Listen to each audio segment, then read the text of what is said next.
Aspaceba Radio piensa diferente.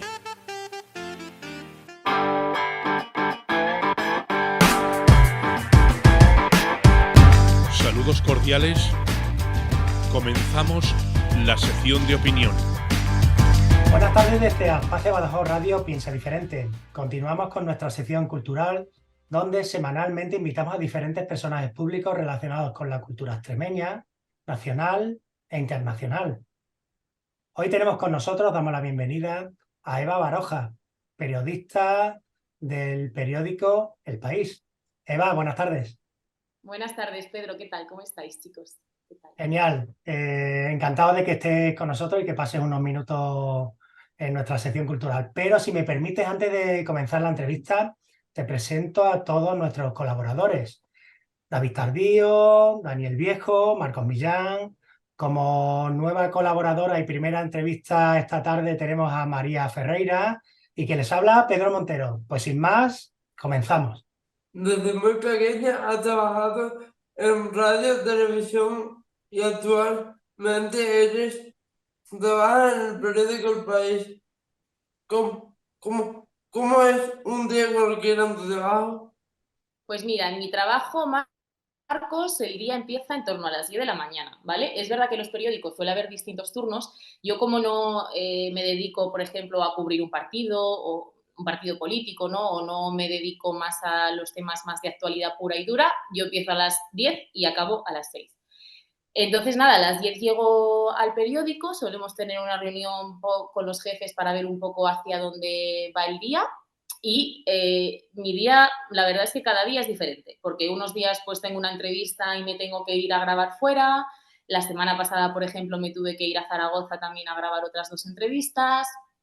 Otros días estoy en la redacción, porque claro, cuando hacemos una entrevista, luego hay que hacer un guión, hay que transcribirla, hay que montar ese guión para que luego esa entrevista, yo me dedico a la parte más audiovisual del periódico, ¿no? Entonces, las entrevistas al ser en vídeo, pues tenemos que hacer un guión que o luego lo editamos nosotros en el ordenador o se lo pasamos también a otros compañeros que son los editores, ¿no? Porque es un equipo, como para que lo entiendas, esta sección del periódico es un equipo muy multidisciplinar. Hay gente que se dedica a editar vídeo, otros que son los cámaras, otros que son grafistas que se dedican a hacer todos los gráficos y todas las ilustraciones que van en las entrevistas. Entonces, ya te digo que mi día de la semana, pues un día me puedo dedicar a gestionar entrevistas, otro día a hacer guiones, otro día pues a escribir el texto que acompaña cuando publicamos un reportaje o una entrevista. Otro día, por ejemplo, a pensar temas, porque el periodismo es todo el rato pensar, proponer y estamos todo el rato dándole vueltas a la cabeza en busca de nuevas entrevistas, de nuevas historias y de nuevos reportajes.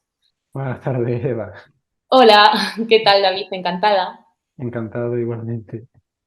Trabajas en diferentes formatos audiovisuales de cultura y sociedad. Algunos de ellos, como la biblioteca de o Historia de una canción.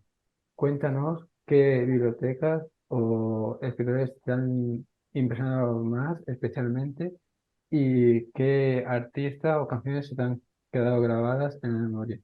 Pues mira, es verdad que desde que llegó Pepa Bueno al periódico, a ser directora del periódico, le da mucha importancia a la parte audiovisual. Vosotros lo sabéis, ¿no? Los jóvenes y ya los no tan jóvenes, todo lo que consumimos a través de nuestros móviles y a través de redes sociales es vídeo. Entonces, claro, los medios de comunicación no podemos darle la espalda y no podemos dejar de hacer vídeo y de hacer buen contenido digital para el público, ¿no? Y que realmente aporte algo a los lectores del periódico también.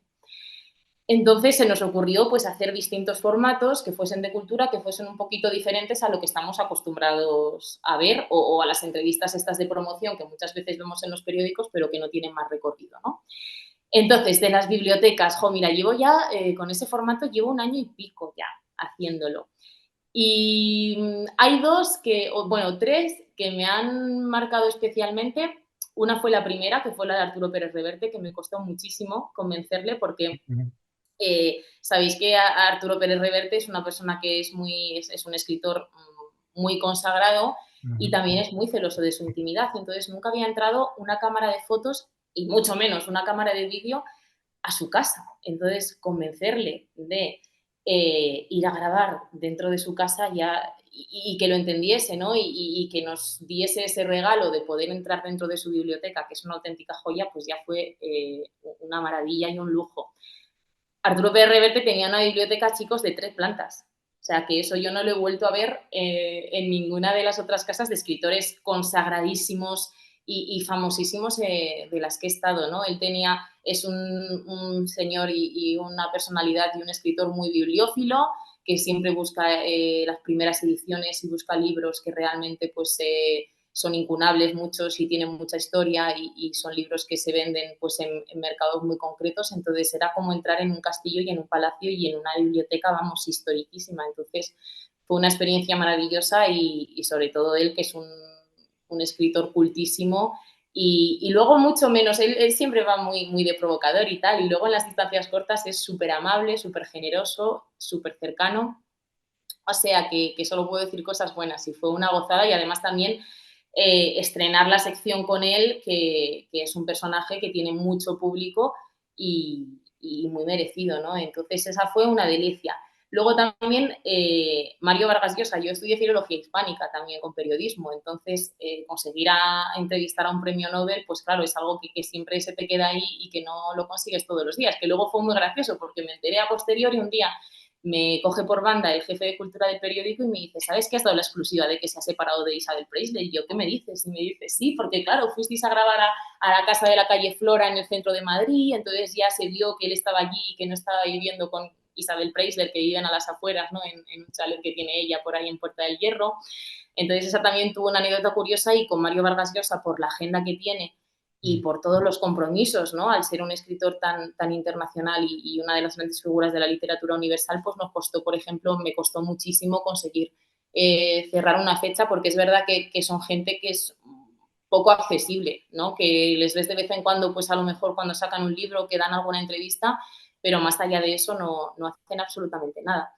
Y luego, ya para terminar, hay una que sí que me emocionó bastante porque no sé si sabéis que Almudena Grandes, también otra de las grandes escritoras de nuestro país, la pobre pues falleció y yo creo que falleció unos meses antes de que empezásemos a hacer la sección.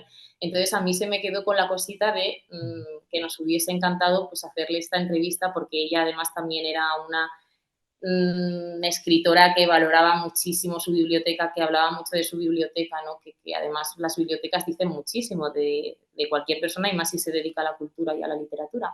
Entonces, como no pudimos hacerla con ella, hicimos ese viaje a través de los ojos de su marido, que también es poeta, que es el director del Instituto Cervantes, Luis García Montero.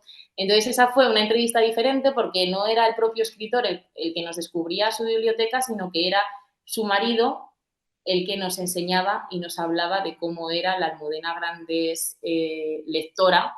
Y, a ver, termino ya. Sobre el tema de historia de una canción y de la sección de esta sección de entrevistas a artistas. Pues mira, entrevisté, chicos, a Sabina para esta sección. Entonces, esa también, pues como el caso de Vargas Llosa y Reverte, pues fue un auténtico lujo, porque también Sabina es una persona muy complicada de entrevistar, que hace muy poquitas cosas. Además, justo era en la pandemia, entonces le añadía un punto más de complicación, porque él tiene algunos problemas de salud, entonces también no salía. Casi recuerdo que durante la pandemia me contaba su mujer que apenas habían salido porque tenían miedo de contagiarse, ¿no? Entonces hicimos la entrevista con él en su casa y fue también una auténtica delicia. Y luego, pues más a nivel personal, a mí desde pequeña siempre me ha gustado mucho Amaral y también hicimos la sección con ellos en su estudio de Madrid, que tienen un pequeño estudio que muy poca gente sabe pues dónde está, porque lo siguen manteniendo y componen allí y siguen teniendo todo allí. Y fue una gozada también, pero porque esa es una cosa más personal porque a mí me gusta mucho Amaral. Entonces esa la recuerdo con mucho cariño. Vivimos unos años de incertidumbre por la guerra de Ucrania y el retroceso económico que esto provoca pues, en el resto del continente europeo. Y como eres experta en comunicación política y en estos temas, pues queríamos saber cuál es qué es lo que es las actividades que se realizan un poco en el Parlamento Europeo y cómo puede repercutir eso en nuestra vida.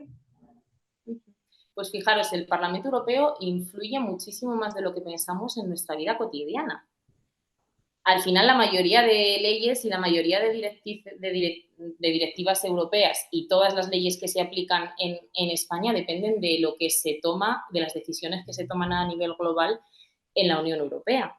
Entonces, muchas veces, como Bruselas es todo tan burocrático, es tan complicado, tiene tantas instituciones con nombres tan parecidos, tendemos como a alejarnos, ¿no?, de lo que es la actualidad política europea, pero como habéis visto durante estos meses en los que nuestro país está presidiendo el Consejo de la Unión Europea, tiene muchísima importancia. No sé si veíais ayer y hoy, bueno, pues todo este evento que han montado, la cumbre que han montado en Granada con todos los líderes internacionales y lo importante que puede ser. Lo importante que fue y que está siendo la Unión Europea en los últimos años lo hemos visto, por ejemplo, en la pandemia, cuando llegan este tipo de crisis globales que nos afectan a todos los países por igual y en las que dan igual las fronteras porque te va a afectar igualmente la pandemia, es necesaria una respuesta unitaria. Y para ordenar todo esto, para eso está la institución de la Unión Europea, ¿no? Entonces, todo el tema, por ejemplo, de los ERTEs, todo el tema, por ejemplo, de los fondos europeos que han llegado a España y hemos tenido los descuentos en el transporte o lo del verano joven, por ejemplo, pues gracias a todos esos fondos europeos que llegan a Europa y que nos ayudan también a recuperarnos de lo que han sido todas las consecuencias económicas de la pandemia, ¿no?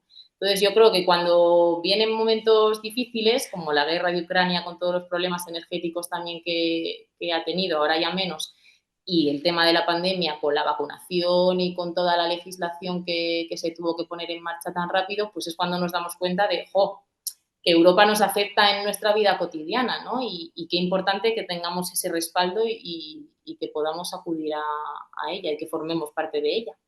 Pues Eva, continuamos la entrevista y pasamos ahora a una sección personal para conocerte un poquito más. Sección que lleva mi compañero Dani. Adelante, Dani. Como ha dicho mi compañero Pedro, esto es una sección personal para conocer tus gustos, preferencias y hobbies. Espero que lo pases bien. Comenzamos. Naces en Logroño. Cuéntanos qué destacarías de este lugar. Gastronomía, cultura, fiestas. Logroño es la capital de La Rioja, de la comunidad autónoma de La Rioja. Y es un poco cliché, ¿no? Pero yo lo que destacaría de La Rioja, uno, es toda la industria vitivinícola que tiene. O sea, La Rioja se la conoce mundialmente por el vino y por los buenos vinos que se han hecho además durante muchísimas y muchísimas décadas. Y luego también hay otra cosa que no sabe tanta gente, que es que en un pequeño monasterio que hay en La Rioja, que se llama San Millán de la Cogolla, es donde nacieron las primeras palabras en castellano, que es un monasterio en el que también vivió Gonzalo de Berceo, que seguro que os suena de algún libro de literatura, que es uno de los máximos exponentes del Mester de Clerecía y tal. Y fue allí, y siempre le denominan como que es la cuna del castellano, ¿no? Que eso es verdad que La Rioja siempre se conoce por el vino, pero también pues tiene esa parte de la cuna del castellano y ahora también con fondos de la Unión Europea, María se está haciendo un proyecto que se llama el Valle de la Lengua para un poco dinamizar esa zona y poner en valor eso, que fue allí donde surgieron las primeras palabras en castellano. Y fiestas, pues mirad, las fiestas han sido hace muy poquito, en septiembre, que además me pude escapar este año porque caía en fin de semana, y son las fiestas de la vendimia. Vamos, no es nada raro. Pues si lo mayor y lo mejor que tiene La Rioja es el vino, pues las fiestas son dedicadas a la vendimia, que es esta época, y está muy bonito todo, porque como todo el paisaje es de viñedos, pues en otoño se pone muy bonito con ya los colores estos ocres, anaranjados. ¿A qué personaje histórico te hubiera gustado entrevistar? Pues mirad, o sea, a muchos, no sabría decir, pero hay uno que sí que me interesa mucho, que no sé si lo conoceréis, es una mujer italiana, periodista, que ella pues es muy famosa por haber sido corresponsal de guerra y por haber hecho también unas entrevistas muy, bueno, que han pasado a la historia y que fueron muy importantes en su momento, y ella se llama Oriana Fallaci, María, que ya te voy a apuntar el nombre para que lo tengas bien. Entonces es verdad que... Conocía, ¿no? ¿No la conocías? Pues tienes que leer algo suyo y meterte un poco en su biografía, porque es una tía, vamos, abrumadora, arrolladora y fue muy importante, fue una periodista súper importante.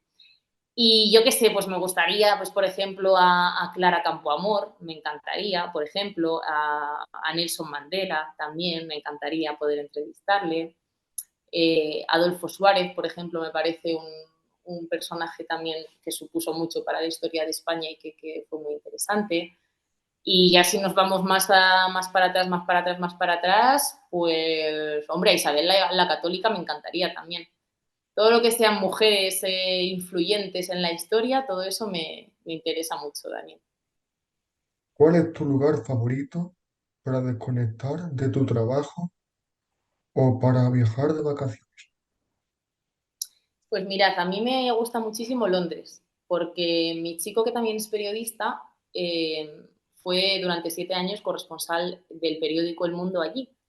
Entonces, durante muchos años yo tenía que estar viviendo entre Madrid y Londres. Entonces, él estaba en Londres, yo estaba en Madrid, entonces, bueno, pues intentábamos vernos y estaba yo todo el día y él también moviéndonos de una ciudad a otra, ¿no?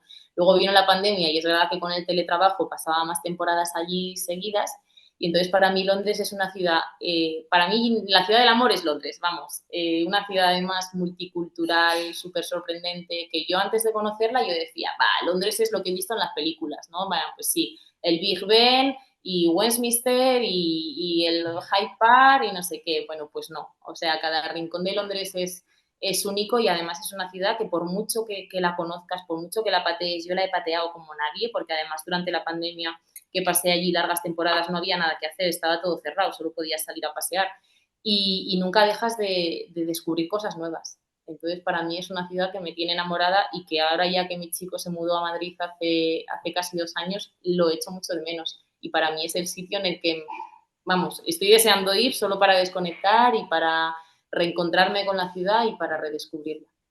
¿Eres más de lecturas, de películas o ambas? ¿Nos puedes recomendar algún libro o película? Pues a ver, yo creo que por qué elegir las dos. A mí tanto el cine como la literatura me gustan mucho. Mira, pues voy a recomendar el último que me he leído, que es de Sergio del Molino, que es un periodista también, que le entrevisté justo cuando decía antes que había ido a Zaragoza, pues le entrevisté la semana pasada. Y me ha gustado especialmente porque no sé si os suena la expresión de España vacía, ¿no? Que se habla, en los últimos años se ha hablado mucho, la España vacía, los problemas de la España vacía, la despoblación, etcétera. Entonces, este es un concepto que acuñó él en uno de sus libros, pero él tiene otro libro más personal que dedica a su hijo, que nada más nacer, cuando tenía 10 meses, le diagnosticaron una leucemia.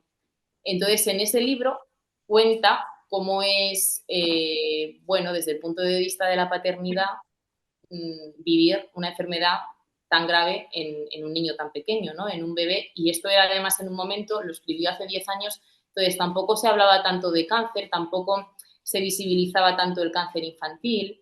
Entonces, a mí yo fijaros que no soy madre, soy muy joven y tampoco me debería no debería empatizar tanto con esta historia, ¿no? Pero es verdad que la historia me ha marcado. Y películas, pues,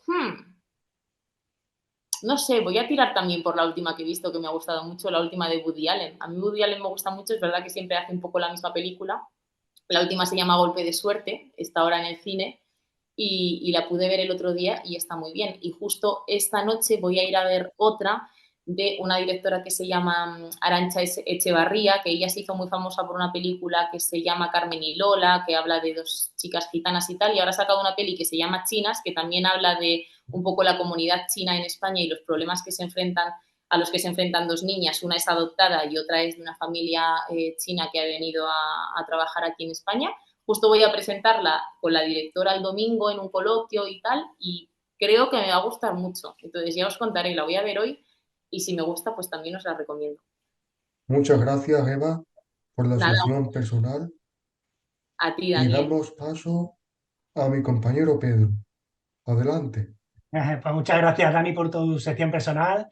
Y Eva, continuamos con nuestras 3 últimas preguntas. Marco, adelante. A lo largo de tu carrera como periodista habrás tenido muchas anécdotas. Cuéntanos algunas. Y si has tenido alguna con tu amigo Pablo Juan Arenas. Mira, pues te voy a contar una con Pablo. fue la última persona, Pablo Juan Arena, a la que vi antes del confinamiento. Me invitó a una obra de teatro que le habían invitado de Daniel Dígenes y de Jerónimo Strauss, que era como una especie de obra cantada y tal. Bueno, era una gozada en la que interpretaban pues canciones de estas del El fantasma de la ópera y un montón de canciones líricas así más, y nos encantó. Y justo de repente, cuando termina el teatro, encendemos los móviles, que es raro que unos periodistas no miren el móvil mientras están viendo una obra de teatro, que suele pasar, pero bueno, ese día no sé por qué, los dos nos portamos muy bien y no miramos el móvil, y justo miramos el móvil y ponían que cerraban todos los colegios y que iban a decretar el confinamiento total. Entonces fue la última persona, el último amigo al que vi antes de que llegase la pandemia y se decretase todo el confinamiento. O sea, que esa es así la primera que se me ocurre. Y luego es verdad que en la sexta tengo muchas. Al principio yo empecé muy, muy joven, María. Yo empecé a hacer prácticas desde primero de carrera, porque yo lo tenía muy claro que quería ser periodista. Entonces, nada más empezar la universidad, me las ingenié para poder hacer prácticas y empecé a trabajar en la tele de mi pueblo, de Logroño, de La Rioja, en la televisión de La Rioja. O sea, que no os pensáis que eran un sitio muy importante ni nada, en la televisión de La Rioja. Y me acuerdo que íbamos a hacer una retransmisión en directo del chupinazo del inicio del cohete de las fiestas en una ciudad, en otra ciudad de La Rioja, en Calahorra. Total, que iba conduciendo el presentador, yo era la copresentadora, él estaba arriba y yo estaba abajo en la plaza, pues hablando con la gente, contándole un poco cómo era el ambiente y tal. Él iba conduciendo, entonces el tío debía estar pensando en otra cosa, debía estar muy nervioso, y de repente se salta a la salida de la autopista. Quedaban 15 minutos para que echasen el cohete de las fiestas. Y claro, si no llegábamos a retransmitir en directo el cohete de las fiestas, que era lo que quería ver la gente, pues no tenía ningún sentido. Entonces al final llegamos un minuto y pico antes, no me pudieron casi ni maquillar, ponte el micrófono tal, súper rápido, no pudimos hacer pruebas ni nada, y al final todo salió bien, pero vamos, fue un milagro, porque la televisión, si no se prepara con muchísima antelación, siempre suele fallar algo. Trabajaste en Onda Cero Radio.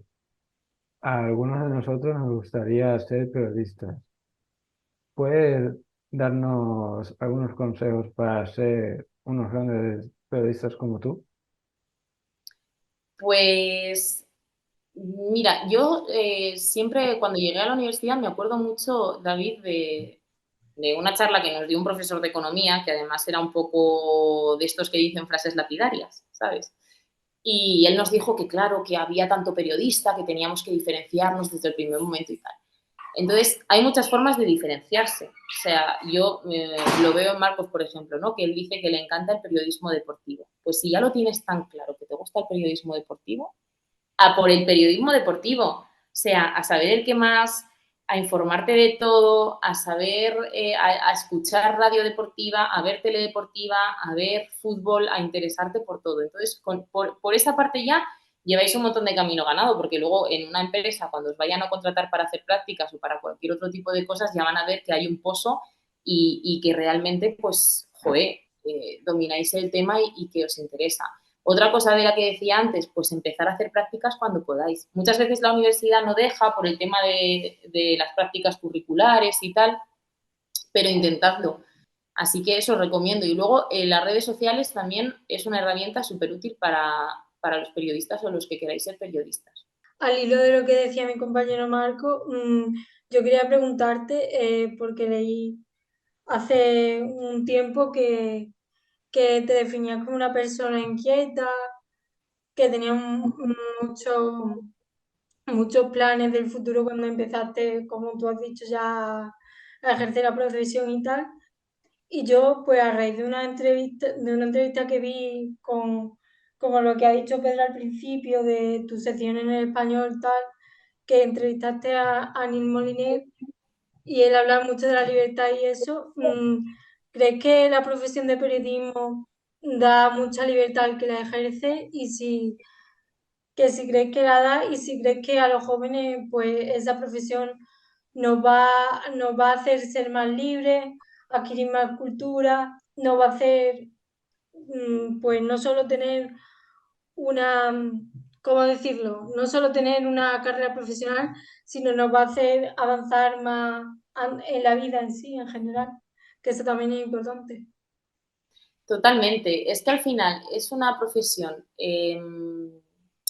tan holística. O sea, a mí el problema que me ha pasado siempre es que me interesa todo, me da curiosidad todo, ¿no? Entonces, pues eso, además ahora en la sección que estoy me permite también un poco eso, de un día estoy entrevistando a un artista, a otro un escritor. Es verdad que si estás en una sección de economía, solo puedes hacer economía. Y ya te encasillan ahí y dicen, no, no, no, tú solo puedes hablar del IBEX 35 y del IPC porque eres periodista de economía, ¿no?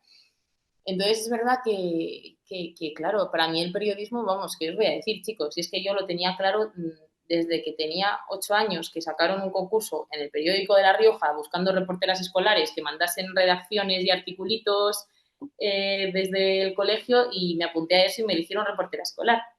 Y creo que es una profesión preciosa, sobre todo porque te hace estar en contacto con el mundo y con la gente, y con los problemas de la gente, y con las necesidades de la gente, y con los avances y los retrocesos que vivimos como sociedad, ¿no? Y te haces tener y palpar muy cerca eso. Y nada, yo también tengo la última pregunta de la entrevista. Para finalizar, ¿cuáles son tus proyectos de futuro?